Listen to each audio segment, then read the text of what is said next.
ఆదికాండము 14 చదవండి ప్రియులారా. మరియు సాలెము రాజు మెల్కీసెదెకు రొట్టెను ద్రాక్షరసమును తీసుకొని వచ్చెను. అతడు సర్వోన్నతుడగు దేవునికి యాజకుడు. అప్పుడతడు అబ్రహామును చాలండి ఆశీర్వదించి, ఎవరిని ఆశీర్వదించాడు చెప్పండి? మెల్కీసెదెకు అనబడినటువంటి వ్యక్తి ఎవరిని ఆశీర్వదించాడు? అబ్రహామును ఆశీర్వదించాడు. మరి అబ్రహామును ఆశీర్వదించే వ్యక్తి మామూలు వ్యక్తి అయి ఉంటాడా? చెప్పండి, అబ్రహామును ఆశీర్వదించే వ్యక్తి మామూలు వ్యక్తి అయి ఉంటాడా? అసలు అబ్రహాం గారు తెలుసండి, విశ్వాసులకు తండ్రి. అంతేకాకుండా ప్రియులారా, పరదైసులో కూడాను అబ్రహాము తండ్రిగానే కనబడతాడు. కేవలం పితరుల కాలములో అబ్రహాము తండ్రి కాదు, కృత నిబంధన కాలములో అబ్రహాము తండ్రి మాత్రమే కాదు ప్రియులారా, పరదైసులో కూడాను అబ్రహాము తండ్రిగా కనబడతాడు. ఏ విధంగా మనం చెప్పగలమంటే ప్రియులారా, ధనవంతుడు నరకములో వెళ్ళిపోయి ఆ నరకములో కాలుతూ నా తండ్రైన అబ్రహామా అంటాడు. నా తండ్రైన అబ్రహాం అంటున్నాడంటే పరదైసులో కూడా అబ్రహాము తండ్రిగానే పిలువబడ్డాడు. మరి అంత గొప్ప తండ్రి అయినటువంటి అబ్రహాముని ఒక వ్యక్తి దీవించాలంటే ఆ వ్యక్తి మామూలు వ్యక్తి అయి ఉంటాడా చెప్పండి? ఇప్పుడు మన ఆంధ్ర రాష్ట్రానికి ముఖ్యమంత్రి ఎవరని చెప్పండి? చంద్రబాబు నాయుడు గారు. చంద్రబాబు నాయుడు గారు నన్ను పిలిపించుకొని ప్రార్థన చేయించుకుంటాడా? చెప్పండి, చంద్రబాబు నాయుడు గారు నన్ను పిలిపించుకొని ప్రార్థన చేయించుకుంటాడా? ఎవరి చేత ప్రార్థన చేయించుకుంటాడంటే మన ఆంధ్ర రాష్ట్రంలో ఎవడైతే మంచి టాప్, మంచి హై రేంజ్లో, ఎవడైతే పై లెవెల్లో సేవకుడు ఉంటాడో అలాంటి వాడి చేత ఆయన ప్రార్థన చేయించుకొని ఆశీర్వాదాలు పొందుతాడు. ఇది మీకు అర్థమైనప్పుడు అబ్రహాము చాలా గొప్పవాడు, విశ్వాసులకు తండ్రి. దేవుడు అబ్రహాముని వాగ్దానం చేశాడు, కనాను దేశం ఇస్తానని వాగ్దానం చేశాడు. కనాను దేశంలో ఒక ఇల్లు ఇస్తానని వాగ్దానం చేయలేదు. కనాను దేశంలో ఒక 2 ఎకరాలు ఇస్తానని వాగ్దానం చేయలేదు. కనాను దేశంలో ఒక 5 సెంట్లు భూమి ఇస్తాను అని దేవుడు అబ్రహాముని వాగ్దానం చేయలేదు. మరి కనాను దేశమే ఇస్తాను అని దేవుడు అబ్రహాముని వాగ్దానం చేశాడు అంటే అబ్రహాము మామూలు వ్యక్తి కాడు, చాలా రిచ్, చాలా గొప్ప ధనవంతుడు, చాలా గొప్ప ఉన్నవాడు. దేవుని దృష్టికి అబ్రహాం చాలా గొప్పవాడు. మరి అలాంటి అబ్రహాంని ప్రియులారా ఆశీర్వదించాలి అంటే, అలాంటి అబ్రహాంని దీవించాలి అంటే మామూలు వ్యక్తి దీవిస్తాడో చెప్పండి? అబ్రహాం కంటే గొప్పవాడై ఉండాలి. అబ్రహాం కంటే గొప్పవాడై ఉంటేనే ప్రియులారా మరి అబ్రహాంని ప్రియులారా ఒక వ్యక్తి దీవించలేడు. సాలెము రాజు, నీతిగల రాజు లేదా మెల్కీసెదెకు అనబడినటువంటి వ్యక్తి అబ్రహాముని రొట్టె ద్రాక్షరసం ఇచ్చి అబ్రహాముని చెయ్యి పెట్టి, అతని తల మీద చెయ్యి పెట్టి ఆశీర్వదించాడు అంటే ఈ మెల్కీసెదెకు అనబడిన వ్యక్తి అబ్రహాము కంటే గొప్పవాడై ఉండాలి. మరి అబ్రహాం కంటే ఎవరు గొప్పవారు చెప్పండి? దేవదూతలు మనకంటే గొప్పవాళ్ళ? దేవదూతలు మనకంటే గొప్పవాళ్ళ చెప్పండి? ఎలా గొప్పవాళ్ళు కాదు అంటే సాక్షాత్తుగా దేవుని స్వరూపం, దేవుని పోలికలో పుట్టిన వారు మనం. దేవదూతలు దేవుని స్వరూపం, దేవుని పోలికలో పుట్టిన వారు కారు. పరలోకానికి వారసులు ఎవరు? మనము, దేవదూతలు కాదు. ఎందుకంటే బైబిల్ ఒక మాట వ్రాయబడింది, పరలోకమట దేవుడు దేవదూతలకు లోపరచలేదు అంటే అర్థం ఏంటి? ఇవ్వలేదట. పరలోకము ఎవరికి ఇచ్చారంటే తన స్వరూపము, తన పోలికలు పుట్టిన వారికి ఇచ్చాడు. మరి దేవదూతలు ఎవరంటే మనకు పని మనుషులు, దేవదూతలు మనకు బాడీగార్డులు. దేవదూతలు సేవకులైన ఆత్మలు అని హెబ్రీ పత్రికలో వ్రాయబడింది ప్రియులారా. గనుక అబ్రహాము కంటే దేవదూతలు గొప్ప ఏమీ కాదు ప్రియులారా. కనుక అబ్రహాము కంటే గొప్పవాడు ఎవరు ఇక్కడ? మెల్కీసెదెకు అనగా యాజకుడు, సర్వోన్నతుడగు యాజకుడు, సాలెము రాజు, నీతికి రాజు. అబ్రహాం కంటే గొప్పవాడు గనుకనే అబ్రహాంని దీవించాడు, ఆశీర్వదించాడు. మరి ఈ యొక్క అబ్రహామును ఆశీర్వదించినటువంటి ఈ యొక్క యాజకుడు, ఈ సాలెము రాజు, ఈ మెల్కీసెదెకు దేవదూత కాదు అంటున్నాం, ఒక ప్రాంతానికి ఒక రాజు కాదు అంటున్నాము. మరి ఎవరై ఉంటాడు? ఖచ్చితంగా యేసుక్రీస్తు వారే అయి ఉంటాడు. మరి యేసుక్రీస్తు వారు అనడానికి బైబిల్లో కొన్ని ఆధారాలని మనము ప్రియులారా మనం ఈ సమయంలో ధ్యానిద్దాం. ప్రియులారా, మొట్టమొదటిగా ప్రియులారా మరి ఎబ్రీ పత్రిక 7వ అధ్యాయము 7వ వచనం చదవండి ప్రియులారా. 7వ వచనం, తక్కువ వాడు ఎక్కువ వాని చేత ఆశీర్వదించబడునను మాట కేవలము నిరక్షేపమై ఉన్నది. చాలమ్మా ప్రియులారా, ఈ మాట ఎవరి కోసం రాయబడి తెలుసండి? ఎబ్రీ పత్రిక 7వ అధ్యాయములో 7 నుండి లేదా 7 అధ్యాయం అంతా కూడా మీరు బాగా చదివితే ఇక్కడ ఎవరి కోసం వ్రాయబడిందంటే మెల్కీసెదెకు గురించి వ్రాయబడింది. ఇంకా గట్టిగా మాట్లాడితే యేసుక్రీస్తు గురించి వ్రాయబడింది. ఈ మాట ఎవరి గురించి వ్రాయబడింది అంటే మెల్కీసెదెకు గురించి, యేసుక్రీస్తు గురించి వ్రాయబడింది. ఇక్కడ ఏమని వ్రాయబడింది? తక్కువ వాడు చాలండి ఎక్కువ వాని చేత ఆశీర్వాదము పొందాడు. అసలు ఎవరు తక్కువ వాడు, ఎవరు గొప్పవాడు? ఇక్కడ ఎవరు తక్కువవాడు, ఎవరు గొప్పవాడు అని ఆలోచిస్తే అబ్రహాము తక్కువవాడు, యేసుక్రీస్తు వారు అనగా మెల్కీసెదెకు గొప్పవాడు. అబ్రహాము విశ్వాసులకు తండ్రే. ఈ భూమి మీద అబ్రహాం కంటే గొప్పవారు ఎవరు కూడా లేరు. కానీ మెల్కీసెదెకు జోలికి వస్తే, యేసుక్రీస్తు వారి జోలికి వస్తే యేసుక్రీస్తు కంటే అనగా మెల్కీసెదెకు కంటే అబ్రహాము తక్కువవాడు. ఇప్పుడు తక్కువవాడు ఎక్కువ వాని చేత ఆశీర్వాదములు పొందుతూ ఉన్నాడు. ఆ ఎక్కువవాడు ఎవరు? మెల్కీసెదెకు. ఆ ఎక్కువవాడు ఎవరు చెప్పండి? యేసుక్రీస్తు వారు. ఇంకా బలమైనటువంటి వాక్యం మీకు చూపిస్తాను. ఇంకా అబ్రహాము కంటే యేసుక్రీస్తు గొప్పవాడు, ఎక్కువవాడు అనడానికి ప్రియులారా బైబిల్లో ఒక బలమైనటువంటి ఒక వాక్యం చూపిస్తాను. యోహాను సువార్త 8వ అధ్యాయము 53వ వచనం చదవండి ప్రియులారా. 53వ వచనం, 53వ వచనం. మన తండ్రైన అబ్రహామును చనిపోయాను కదా, నీవు అతని కంటే గొప్పవాడివా. చాలండి. యూదులు యేసుప్రభుని అడుగుతున్నారు, ఏమని తెలుసండి? మా తండ్రి అయిన అబ్రహాము చనిపోయాడు కదా, మా విశ్వాసాలకు తండ్రి, మా తండ్రి, మా తండ్రి అని అబ్రహాముని యూదులు చెప్పుకుంటున్నారు. అంటే యూదులు యేసుప్రభుని చిన్నచూపు చూస్తున్నారు. యూదులు యేసుప్రభుని తక్కువ అంచనా వేస్తూ ఉన్నారు. ఈరోజు మీరు ఇజ్రాయెల్ దేశంలో వెళ్ళండి, యూదులు ఉన్నారండి. యూదులు యేసుప్రభుని రక్షకుడుగా నమ్మరండి. యూదులు యేసుప్రభుని దేవుని కుమారుడుగా నమ్మరండి. యూదులు యేసుక్రీస్తుని మెస్సియాగా, రాజుగా వాళ్ళు అంగీకరించారండి. ఈ రోజు వరకు అండి, ఈ రోజు వరకు మీరు ఇజ్రాయెల్ దేశంలో వెళ్ళండి, ప్రపంచంలో అక్కడక్కడ చెదిరిపోయిన యూదుల్ని అడగండి, యేసుప్రభుని వారు కేవలం ఒక మనిషిగాని చూస్తారు తప్ప ఒక రక్షకుడుగా గాని, ఒక రాజుగా గాని, ఒక విమోచకుడుగాని చూడరు. అయితే యూదులకున్న పిచ్చేటంటే మా తండ్రి అబ్రహాము, మా తండ్రి కంటే గొప్పవాడు ఎవరు లేరు, మా తండ్రి కంటే మించిన ఎవరు కూడా లేరు, మా తండ్రి అయిన అబ్రహాము చనిపోయాడు కదా, నువ్వు అబ్రహాము కంటే గొప్పవాడివా అని యేసుక్రీస్తు వారిని యూదులు నిలదీస్తూ ఉన్నారండి. యేసుక్రీస్తు వారిని యూదులు అడుగుతున్నారండి. అలా అడుగుతున్నప్పుడు యేసుక్రీస్తు వారు ఏమని చెప్పాడో ప్రియులారా 56వ వచనం చదవండి ప్రియులారా. మీ తండ్రి అయిన అబ్రహాము నా దినము చూతునని మిగుల ఆనందించెను, అది చూసి సంతోషించెను. ఎప్పుడైతే యూదులు అన్నారో యేసుప్రభు అన్నాడని ఏమి తెలుసండి? మీ తండ్రి అయినటువంటి అబ్రహాము నా దినము చూడాలని ఆయన ఎంతో ఆశపడ్డాడు, అది చూసి మిగులు ఆనందించడరా బాబు అని యూదుల్ని యేసుప్రభు మంచి కౌంటర్ వేశాడండి. అంటే ఈ వాక్యం బట్టి మనకేమర్థం అవుతుంది? అబ్రహాం కాలంలో కూడా యేసుక్రీస్తు పుట్టి ఉన్నాడా? పుట్టి ఉండకపోతే అబ్రహాం ఎలా యేసుక్రీస్తుని చూస్తాడు? అబ్రహాముని యేసుక్రీస్తు ఎలా కనబడతారు అని మనము ఆలోచించగలిగినప్పుడు ప్రియులారా, మరియ గర్భంలో పుట్టక మునుపు కూడా యేసుక్రీస్తు పుట్టి ఉన్నాడు. కాకపోతే ఆయన భౌతికంగా మనకులాగా తల్లిదండ్రులకు పుట్టలేదు. అబ్రహాముని కనబడే విషయంలో మాత్రం సడన్లీగా ఒక మెరుపులాగా ఒక శరీరము ధరించి యేసుక్రీస్తు వారు అబ్రహాం దగ్గర రావడం జరిగింది.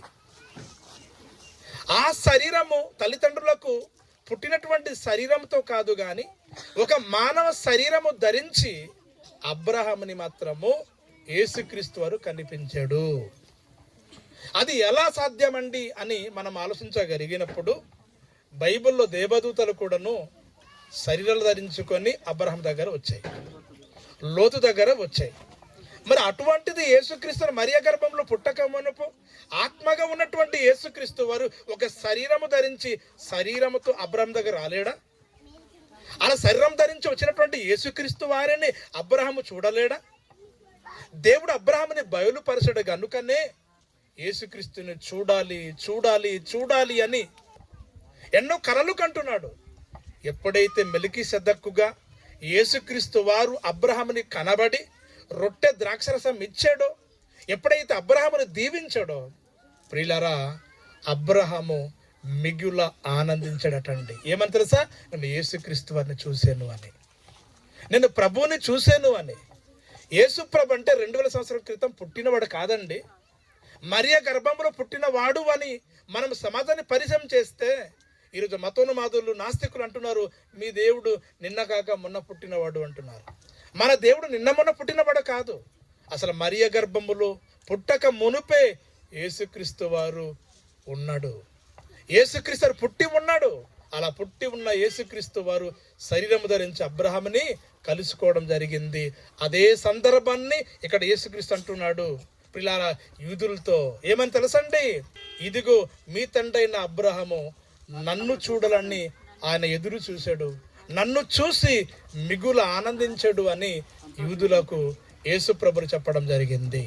కనుక దీన్ని బట్టి చూస్తే అబ్రహాము కంటే యేసుక్రీస్తు గొప్పవాడే, అబ్రహాము కంటే యేసుక్రీస్తు గొప్పవాడు. యేసుక్రీస్తుని చూడాలి అని అబ్రహాము ఎన్నో కలలు కన్నాడు అంటే, ఎదురు చూశాడు అంటే, అబ్రహాము కంటే గొప్పవాడు ఎవరు చెప్పండి? యేసుక్రీస్తు వారు. అంటే తక్కువ వాడిని ఎక్కువ వాడు ఆశీర్వదించాడు. ఎవరు? ఆ మెల్కీసెదెకు. ఆ మెల్కీసెదెకు ఎవరు అంటే, ఇదిగో సాక్షాత్తుగా యేసుక్రీస్తు వారి అని ఈ వాక్యాన్ని బట్టి మనకు అర్థమవుతుంది. కనుక మెల్కీసెదెకు అంటే ఎవరో ఒక ప్రాంతానికి చెందిన రాజు కాదు. మెల్కీసెదెకు అంటే పరలోకంలో దూతలలో ఒక దేవదూత కాదు అని ప్రతి ఒక్కరు కూడా తెలుసుకోవాలి. ఇకపోతే పిల్లరా ముగించేస్తాను, ఒక 2-3 విషయాలు మాత్రం ఉన్నాయి, దయచేసి ఓర్పు సహనం కలిగి వినండి ప్రియులారా.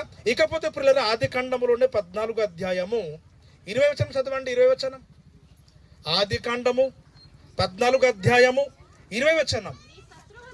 నీ శత్రువులను నీ చేతికి అప్పగించిన సర్వోన్నతుడగు దేవుడు స్తుతింపబడును గాక అని చెప్పెను.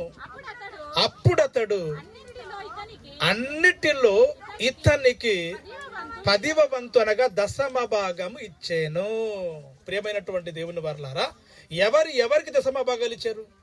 మెల్కీసెదెకు అబ్రహాంకి ఇచ్చాడా? అబ్రహాము మెల్కీసెదెకు ఇచ్చాడా? ఏటమ్మా అర్థమవుతుందా? 10వ భాగము ఎవరికి ఇచ్చాడు? మెల్కీసెదెకు అబ్రహాంకి ఇచ్చాడా? అబ్రహాము మెల్కీసెదెకు ఇచ్చాడు 10వ భాగము. అబ్రహాము మెల్కీసెదెకు అనబడినటువంటి వ్యక్తికి 10వ భాగం ఇచ్చాడు. అన్నిటిలో నుండి ఇచ్చాడటండి, అన్నిటిలో నుండి 10వ భాగం ఇచ్చాడు. అన్నిటిలో నుండి అర్థమేంటి? అమ్మ ఆడవాళ్ళు వింటున్నారా? పురుషులు వింటున్నారా? అన్నిటిలో నుండి 10వ భాగం ఇవ్వడం అంటే మీకు తెలుసా? ఈరోజు మనము 10వ భాగం ఎలాగిస్తున్నామంటే కేవలం జీతం నుండి మాత్రమే ఇస్తున్నాం, కేవలం జీతం నుండి మాత్రమే 10వ భాగం ఇస్తున్నాం.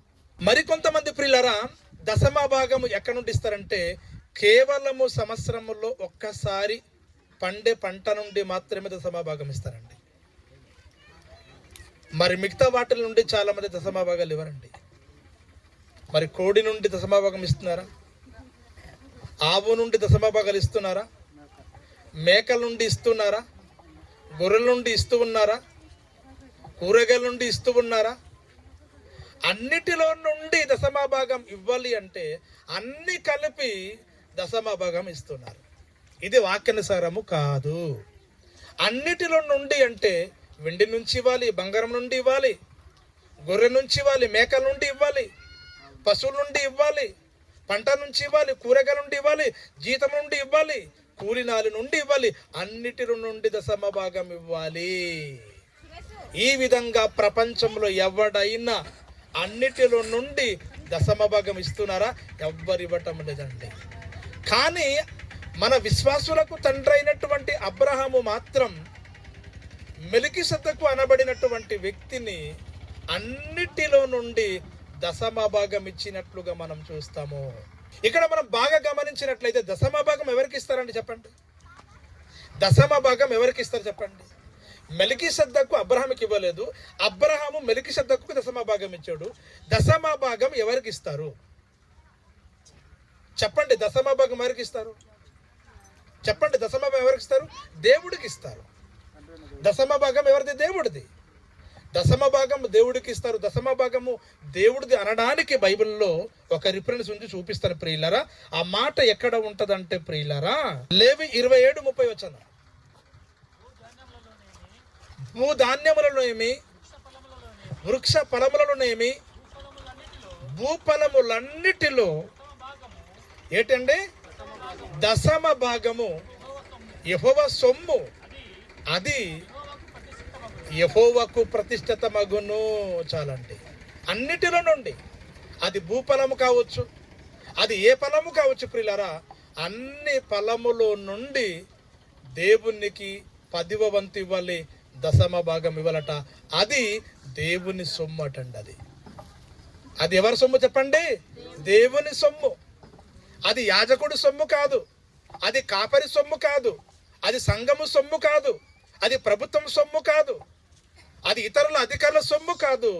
ఆ సొమ్ము ఎవరిది అంటే దేవుని సొమ్మటండి. కనుక దశమ భాగం అనేటువంటిది అబ్రహాము మెలికిసెదెకు ఇచ్చాడు అంటే మెలికిసెదెకు దేవదూత అయి ఉంటాడా? మెలికిసెదెకు ఒక ప్రాంతానికి ఒక రాజు అయి ఉంటాడా? పోనీ ఆ రాజుని అబ్రహాముని ట్యాలి చేస్తే అబ్రహాము కంటే ఆ రాజు గొప్పవాడై ఉంటాడా? ఒక భూభాగాన్ని ఒక ప్రాంతానికి చెందిన రాజు అబ్రహాం కంటే గొప్పవాడై ఉంటాడా? అబ్రహాముని దేవుడు భూమి మీద గొప్పగా దీవించాడు కదా. అబ్రహాం కంటే గొప్పవారు లేరు కదా భూమి మీద. దేవుడు అబ్రహాముని బయట తీసుకెళ్ళి ఆకాశం వైపు చూపించి, ఇదిగో నక్షత్రాలు ఉన్నాయి కదా, అలాగని దీవిస్తాను, ఇసక 2 రోజులని దీవిస్తాను అని దేవుడు అబ్రహాంని ఒక తలకయ్యగా తండ్రిగా నియమిస్తే, అబ్రహాము కంటే సాలెము రాజు ఒక ప్రాంతానికి రాజు అవుతే సాలెము రాజు గొప్పవాడైపోతాడు అబ్రహాం కంటే.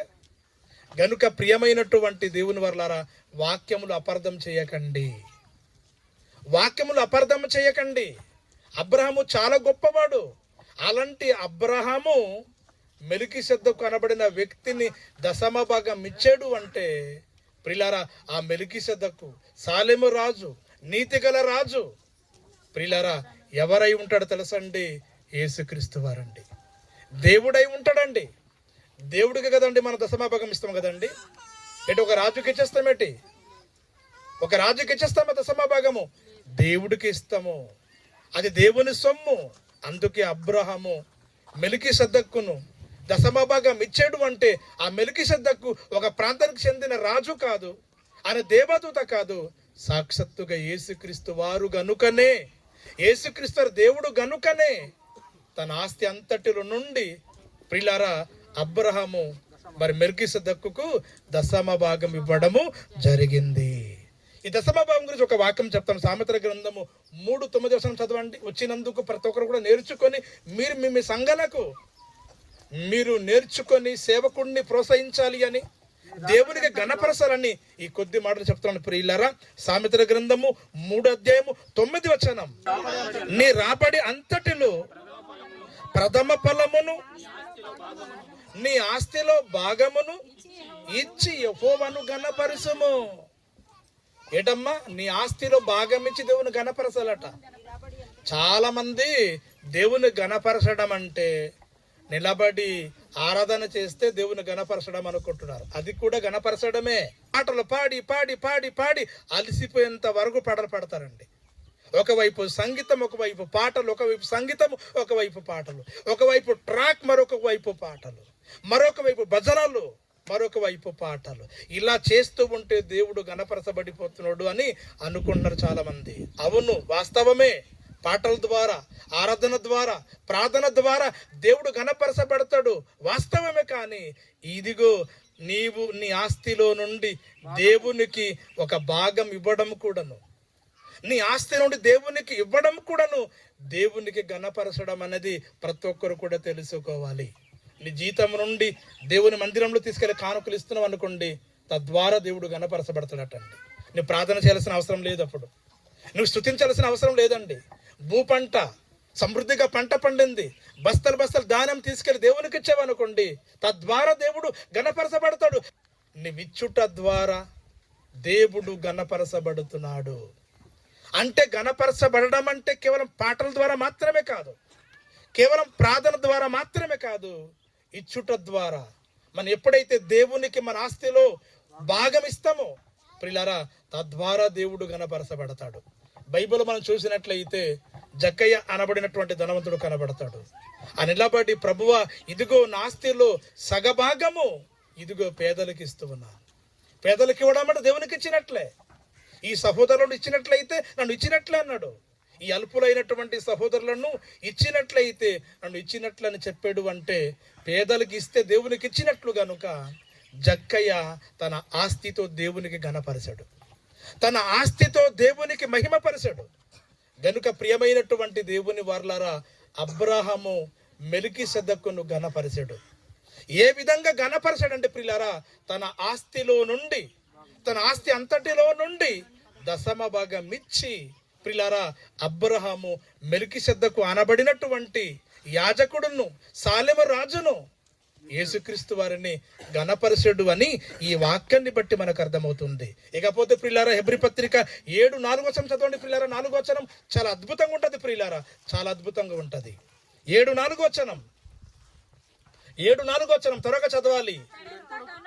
ఇతడు ఎంత గనుడో చూడుడి, మూల పురుషుడైన అబ్రాహాము అతనికి ఏటమ్మా ఆ కొలగొన్న శ్రేష్టమైన వస్తువులను 10వ వంతుగా ఇచ్చెను. రాజులను సంహరించి ఆ కొలగొన్న ఆస్తులు, ఆ దోసుకున్న ఆస్తులను తిరిగి సంపాదించాడు. ఆ రాజులను సంహరించి వాళ్ళ ఆస్తిని లాక్కొని తీసుకొచ్చాడు. ఆస్తిలో నుండి అబ్రాహాము ఎవరిని, మెల్కీసెదెకు అనబడినటువంటి వ్యక్తిని ప్రియులారా దశమ భాగం ఇచ్చాడు. ఆ మెల్కీసెదెకు గురించి ఇక్కడ ఒక మాట వ్రాయబడింది, ఇతడు ఎంత గనుడో చూడుడి. అంటే ప్రియులారా, ఈ యొక్క మెల్కీసెదెకు అనబడినటువంటి వ్యక్తి గనుడైన వాడు, చాలా ఘనత పొందినవాడు. మూల పురుషుడు ఎవరు తెలుసండి? అబ్రాహాము. ఆ మూల పురుషుడు కంటే మించినటువంటి వాడు ఒక ప్రాంతానికి రాజు మూల పురుషుడు కాలేడు. ప్రియులారా, మూల పురుషుడు అబ్రాహాము, విశ్వాసులకు తండ్రి. అతని కంటే మించిన వాళ్ళు ప్రియులారా ఒక భూభాగానికి, ఒక ప్రాంతానికి గొప్పవాడు ఉండలేడు. మరి ఎవడు గొప్పవాడు అంటే మెల్కీసెదెకు. ఆ మెల్కీసెదెకు ఎవరు అంటే ప్రియులారా, లోకరక్షకుడైన యేసుక్రీస్తు వారు. ఆయన ఎటువంటి వాడు అంటే ప్రియులారా, గనుడు. ఆయన చాలా మిక్కిలి గనుడు యేసుక్రీస్తు వారు. అటువంటి గనుడైనటువంటి మెల్కీసెదెకును, గనుడైనటువంటి యాజకుడును, గనుడైనటువంటి సాలెము రాజు అనబడినటువంటి యేసుక్రీస్తు వారిని అబ్రాహాము ప్రియులారా దోసుకున్న ఆస్తి నుండి ప్రియులారా ఆయన 10వ వంతు మరి యేసుక్రీస్తు వారిని మెల్కీసెదెకును దశమ భాగముకి ఇచ్చినట్లుగా మనం చూస్తూ ఉన్నాము. గనుక ప్రియులారా, దశమ భాగం అబ్రాహాము మెల్కీసెదెకుకి ఇచ్చాడు అంటే ఆ మెల్కీసెదెకు దేవుడై ఉండాలి. ఆ దేవుడు ఎవరో కాదు, యేసుక్రీస్తు వారు. గనుక చాలా మందికి తెలియదు. గనుకనక మెల్కీసెదెకు అంటే యేసుక్రీస్తు కాదు అంటున్నారు, ఒక దేవదూత అంటున్నారు, ఒక ప్రాంతానికి, ఒక భూభాగానికి చెందిన ఒక రాజు అంటున్నారు. దేని బట్టి? సాలెము రాజు అన్న పేరు ఉంది కనుక. సాలెము రాజు అంటే ఒక ప్రాంతం, భూభాగం అన్నారు. సాలెము రాజు అంటే సమాధానపు రాజు. సమాధానం అంటే ఒక భూభాగం కాదు, సమాధానం అంటే ఒక ప్రాంతము కాదు, సమాధానం అంటే ఒక క్యారెక్టర్. ఏమిటి క్యారెక్టర్ అంటే యేసుక్రీస్తు వారు సమాధానము కలిగినటువంటి ప్రభువు, సమాధానం కలిగినటువంటి దేవుడు. అందుకే ప్రభు అన్నాడు, సమాధాన పరిచేవారు ధన్యులని చెప్పాడు. ఆయన సమాధాన పరచడానికి వచ్చాడు. ఒకనప్పుడు దేవునికి మనకు చాలా దూరం ఉంది, చాలా డిస్టెంట్గా బ్రతుకుతున్నాం. దేవునికి మనకు వైరం ఉంది. ఆ వైరాన్ని కొట్టివేసి యేసుక్రీస్తు వారు తండ్రికి మనకు ఒక బంధము కలిపాడు. అది ఏ బంధం అంటే సమాధానపు బంధం కలిపాడండి. ఎందుకంటే యేసుక్రీస్తు వారు సమాధానపు రాజు, సాలెము రాజు. మెల్కీషెదెకు దేవదూత కాదు, మెల్కీషెదెకు ఒక ప్రాంతానికి ఒక రాజు కాదు, మెల్కీషెదెకు యేసుక్రీస్తు వారే అని ఈ వాక్యాన్ని బట్టి మనకు అర్థమైంది ప్రియులారా. ఇప్పుడు రెండు మాటలు ఉన్నాయి, చెప్పి ముగించేస్తాను. ఎందుకంటే ఇవి చెప్పకపోతే మీకు అర్థం కాదు సబ్జెక్ట్. ఓకేనండి, మరలా మనము బైబిల్లో వెళ్దాం ప్రియులారా. ఎబ్రీయులకు రాసిన పత్రిక 7వ అధ్యాయము 8వ వచనం ప్రియులారా. 8వ వచనం. ఒక 15 నిమిషాలు ఓపిక కలిగి ఉండండి అమ్మా. చాలా దూరం నుంచి బంధువులు వచ్చారు, ఆకలితో వచ్చారు. ఒక 10 నిమిషాలు ఓపిక కలిగి ఉండండి. ఎందుకంటే మనం 1 గంటకి స్టార్ట్ చేసామండి. 10 గంటకి స్టార్ట్ చేయాల్సినటువంటి ప్రోగ్రాం 1 గంటకి స్టార్ట్ చేసిన కనుక దయచేసి నీతి కొరకు ఆకలి దప్పిగలవారు ధన్యులు. ఈ వాక్యం ఎంతమంది తెలుసండి? నీతి కొరకు ఆకలి దప్పిక గలవారు ధన్యులు. చెప్పండి నా వెనకతల. నీతి కొరకు ఆకలి దప్పిక గలవారు ధన్యులు. చేతులెత్తండి. ఇప్పుడు నేను ప్రసంగం చేయవచ్చు, డౌట్ లేదు. గనుక ప్రియులారా, ఎబ్రీ పత్రిక 7వ అధ్యాయము 8వ వచనం. మరియు లేవి క్రమమును చూడగా, ఎవరిని ఒక్కరు చదవండి, కాంపిటీషన్ వద్దు. 1 2 3 స్టార్ట్. ఎబ్రీ పత్రిక 7వ అధ్యాయం 8వ వచనం. లేవి క్రమము చూడగా చావునకు లోనైన వారు ఏటండి? 10వ వంతులను పుచ్చుకొనుచున్నారు. జాగ్రత్త వినండి, జాగ్రత్తగా వినండి. ఈ మాట ఎక్కడ ఇంకా వినలేదు మీరు. నా నోట నుండి మీరు మొదట వింటున్నారు మన ఏజెన్సీ ప్రాంతంలో. జాగ్రత్తగా వినండి. అయితే ఈ క్రమము చూడగా జీవించుచున్నాడని సాక్ష్యము పొందినవాడు పుచ్చుకొనుచున్నాడు. జాగ్రత్తగా వినండి. ఇప్పుడు మరొకసారి చదవండి వాక్యం జాగ్రత్తగా. మరియు లేవి క్రమము చూడగా, అమ్మ జాగ్రత్త వినండి, చావునకు లోనైన వారు అంటే మరణించేవారు 10వ వంతులను పుచ్చుకొనుచున్నారు. జాగ్రత్త వినండి, జాగ్రత్తగా వినండి. చావునకు లోనైన వారు 10వ వంతు పుచ్చుకొనుచున్నారు అంటే అర్థమేంటి? యాజకులు అనబడిన వారు 10వ భాగం తీసుకుంటున్నారు అంటే వారు చావుకు లోనైన వారు. ఏదో ఒక రోజు చావుకు లోనగువారు. ఎందుకంటే బైబిల్ ఒక మాట వ్రాయబడింది, మరణము చూడక బ్రతుకు నరుడు భూమి మీద ఎవడు లేడు. వాడు ఎంత గొప్ప యాజి అయినా, ఎంత గొప్ప యాజకుడైనా, ఎంత గొప్ప ధనవంతుడైనా, వాడు డాక్టర్ అయినా, యాక్టర్ అయినా, శాస్త్రవేత్త అయినా, ప్రపంచంలో అతను ఎంత గొప్ప రాజు అయినా ఏదో ఒక రోజు చావక తప్పదు. ఇక్కడ మరణమునకు లోనగు యాజకులు ఏం తీసుకుంటున్నారు చెప్పండి? 10వ వంతు అనగా 10వ భాగం తీసుకుంటున్నారు. ఈరోజు మేము 10వ భాగం మేము తీసుకుంటున్నామంటే మీరు ఇచ్చే నెల కానుకలు కానీ, వారపు కానుకలు కానీ, స్పెషల్ కానుకలు కానీ తీసుకుంటున్నామంటే మేము ఏదో ఒక రోజు చస్తామా చావమా? చెప్పండి, చస్తామా చావమా? ఖచ్చితంగా చేస్తాం. ఎందుకంటే ఇచ్చే మీరు చేస్తారు, చెప్పండి తీసుకుంటున్నటువంటి మేము కూడా చచ్చిపోతామండి. అవునా కాదా? లేవి క్రమము చూడగా, ఓకే, మరణమునకు లోనగు వారు అనగా యాజకులు 10వ భాగము తీసుకుంటున్నారు. కానీ అయితే ఈ క్రమము, ఇది ఏ క్రమము? యేసుక్రీస్తు క్రమము. ఇది లేవి క్రమము కాదు. ఇది లేవి క్రమము కాదు. లేవి గోత్రానికి చెందిన క్రమము కాదు. ఇది యేసుక్రీస్తు క్రమము, మెల్కీషెదెకు క్రమము. ఓకే, యేసుక్రీస్తు క్రమము, మెల్కీషెదెకు క్రమం ఎలాగుంటదట? జీవించుచున్నాడని సాక్ష్యము పొందిన వాడు పుచ్చుకొనుచున్నాడు. జీవించుచున్నవాడు ఏం తీసుకుంటున్నాడు? ఇప్పుడు చెప్పండి. జీవించుచున్నవాడు ఏం తీసుకుంటున్నాడు? 10వ భాగం తీసుకుంటున్నాడు. మరణమునకు లోనగు వారు 10వ భాగాలు యాజకులు తీసుకుంటుంటే ప్రియులారా, ఈ యాజకుడు అనగా ఈ యొక్క మెల్కీషెదెకు, ఈ ప్రధాన యాజకుడు మాత్రము జీవించుచున్నాడటండి. అంటే మరణము లేనివాడటండి, మరణమునకు లోనైన వాడ కాదటండి, మరణాన్ని తిరిగి లేచిన వాడటండి, మరణొక ముళ్ళను విరిసిన వాడండి. చూద్దామా, బైబిల్లో ఒక మాట చూపిస్తాను. ప్రకటన గ్రంథం 1:18 చూస్తున్నాం. ప్రకటన గ్రంథం 1:18 చూస్తున్నాం. నేను మొదటి వాడను కడపటి వాడను జీవించువాడను. చాలండి. ఎవరండి జీవించువాడు? ఎవరు చెప్పండి? యేసుక్రీస్తా, లేకపోతే లేవి గోత్రానికి చెందిన యాజకుడా? లేవి గోత్రానికి చెందిన యాజకులు ఎవరైనా బ్రతికున్నారా? ఆహారును మొదలుకొని నేటి వరకు యాజకులు అనబడిన వారు, దశమ భాగాలు తీసుకుంటున్న యాజకులు ఎవరైనా ప్రపంచంలో ఎవరైనా బ్రతికి ఉన్నారా? ఒకరు బ్రతికి ఉన్న ఏదో ఒక రోజు వాళ్ళకి చావు రాక తప్పదు, ఖచ్చితంగా మరణిస్తారు. కానీ ఈ ప్రధాన యాజకుడు, సర్వోన్నతుడకు దేవుని యాజకుడు మాత్రము జీవించుచున్నాడు. అంటే మరణము లేనివాడు. అంటే అబ్రహాము దగ్గర కలుసుకున్న మెల్కీసెదెకు ఎవరు తెలుసంటే మరణము లేనివాడు, జీవించువాడు. ఎవరు జీవించువాడు అంటే ఇదిగో యేసుక్రీస్తు వారు, అల్ప ఓమేగా, ఆది అంతము. చెప్పండి, ఆది అంతము లేనివాడు, నిరంతరము జీవించువాడు. ఎవరు తెలుసండి? యేసుక్రీస్తు వారు.